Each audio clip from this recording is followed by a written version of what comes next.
Today we are lucky to be joined by two of our researchers down here in Joplin.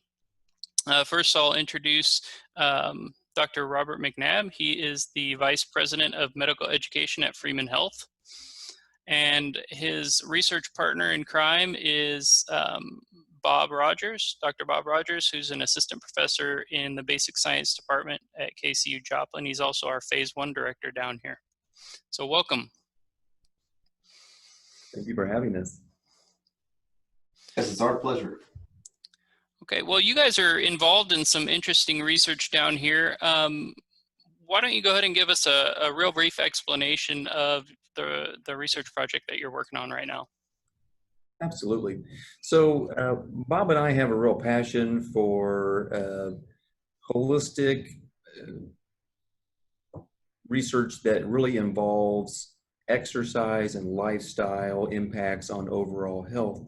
And so we've collaborated to study a population of diabetics and specifically looking at exercise interventions using low-dose walking 30 minutes per day, 4 or 5 days a week, to look at the effect on overall cortisol production as a surrogate marker for insulin resistance. So our theory is that if we can engage these diabetics in a more active lifestyle with some low-grade exercise, which anybody should be able to achieve, diabetic control and insulin resistance should go down. And so that's our intent and purpose, and that's our stated mechanism as well. Okay, so when you say you have them go through some low-stress exercise, what are you actually asking them to do? Yeah, so really it only involves the amount of effort to do at maximum a 30-minute walk. So, you know, at the speed at which you would walk your dog. We're not talking about speed walking or jogging or anything like that. Most studies done on the overall health benefits of exercise really were done at that level. And so it's not uncommon nowadays to hear the 10,000 steps model being thrown out there. Americans don't generally come close to that, and a diabetic population, especially that's older, would be even less than the population average. So what we've done is just try to ask them to increase their steps to what would have been the equivalent of adding 30 minutes of walking. And so giving them a pedometer so that they can track it is just a simple way of motivating. We would have liked to have had folks working in groups and walking in groups, but the coronavirus pandemic caused us to re-envision how we would do some of those things. And are you doing this research with a specific type of diabetic? Are you looking at a specific population? Is it type 1 diabetes, type 2 diabetes, really anything? Yeah, in general, these are adult type 2 diabetics. So we're really kind of hitting that target of people whose primary pathology is insulin resistance as opposed to an insulin deficiency. So I think that would really cloud the research water, so to speak.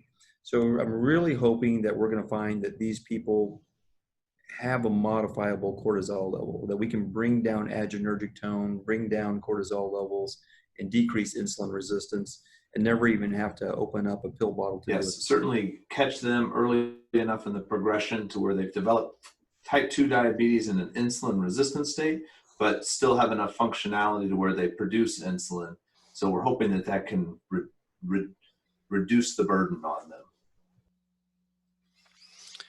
And just how do you envision students being involved in this type of research? It sounds like that it's ripe for student involvement. We've had students involved from the very beginning. So we've had students that have helped us as far as writing IRB documents, envisioning flyers that would help for the patient recruitment, but also with the actual, and are going to have students that are involved in actually meeting and calling patient participants to help remind them that they're, you know, this is how is your progress, how many steps per day have you been getting, and just provide some feedback and guidance as a motivational tool.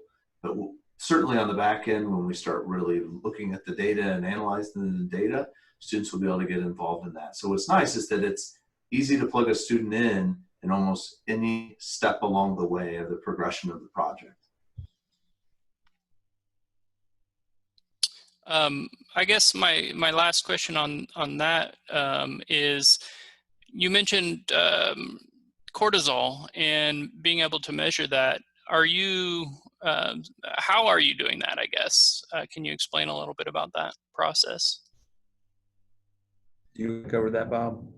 Yeah, so we're measuring it in the saliva. So we had other studies that at the lab and MSSU collaboration with KCU had been measuring inflammatory markers, but specifically cortisol in the saliva. And so we've been piggybacking on that as far as a nice, easy way in order to collect the samples without having to deal with blood samples, since they tend to get enough blood drawn. Great. So the idea of involving students, I think, is a big part of a lot of the research that we try to do here at KCU. In your opinion, how does this project that you put together, or maybe research in general, really enhance a student doctor's education? Yeah. So, I think that when you start medical school, a lot of us come with the presumption that what can be known is known, that if you just study hard and you read all the books and you've got good enough memory that, you'll know everything. But the truth of the matter is that we know more every day. We are only as good today as the information that we currently possess. And so, I'm hoping that a study like this really highlights to students and future physicians that, we don't want to stop moving the ball. There's more to know, there's progress to be made, and they're an important part of that. We don't want to practice 2020 medicine in 2035. We've got to continue to learn and grow.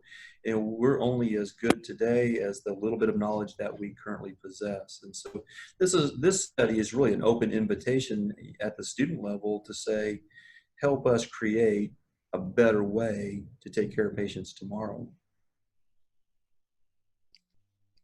Dr. Rogers, do you have any? And I like that students can get to see something that they know is going to be a positive outcome, as far as that if sedentary subjects begin to walk, they're going to likely see reductions in their A1C. They're going to have a better quality of life. And so they get to see the power firsthand in just talking with the patient participants, that the intervention in that sense is working, regardless of on the back end, whether we reduce the, help with the cortisol is another aspect to it. But they get to see that even just small increments of increasing one's physical activity will help with, in this disease population, their overall health. And it's not about those patients going on and being able to run marathons or anything like that. Sometimes I think younger medical students lose sight of that. It's just, hey, a little bit of physical activity can go a long way. Agreed. I'm also really hopeful that, as the students interact with studies like this, it'll really start to take root that lifestyle interventions are really one of the most powerful medical tools that we have at our disposal to make a tremendous impact on the overall quality of people's lives. Great, great. I guess the last question that I have, and this is to both of you, if you could give one piece of advice to a medical student, what would that be?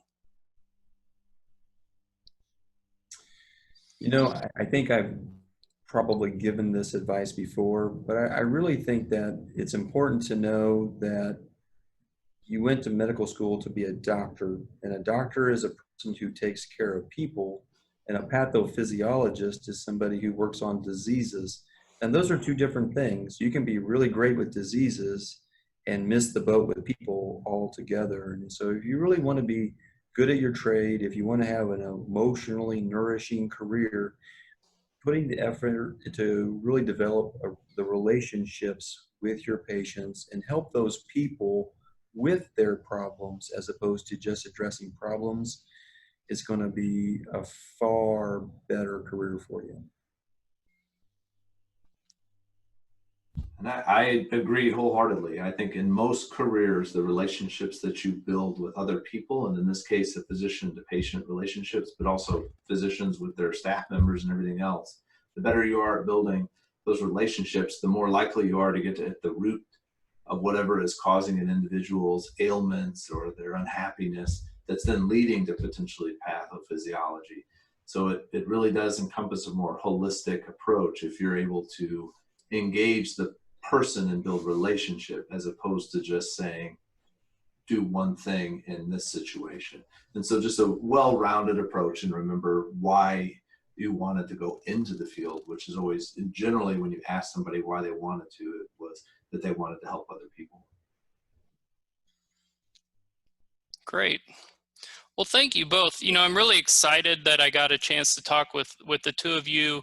You know, I've been a part of the MKRC down here kind of since the inception, and you guys are really trailblazing the original idea that we had, which was to, you know, put together our research faculty along with physicians, local physicians, and doing projects that can really help benefit our local community down here in Joplin. And so I'm very happy that I got a chance to talk with the two of you about your project. And it sounds like you know, what you guys are doing is really hopefully going to be something that can help out your patients in something that's not a real complicated project to get off the ground. And so you know, we're really excited and excited to see where the data takes us. All right. We're pretty excited as well. Thanks for having us. Yeah, we're pretty excited. Thanks, Dr. Creamer. You're welcome. All right. You guys have a wonderful day. You as well. You too.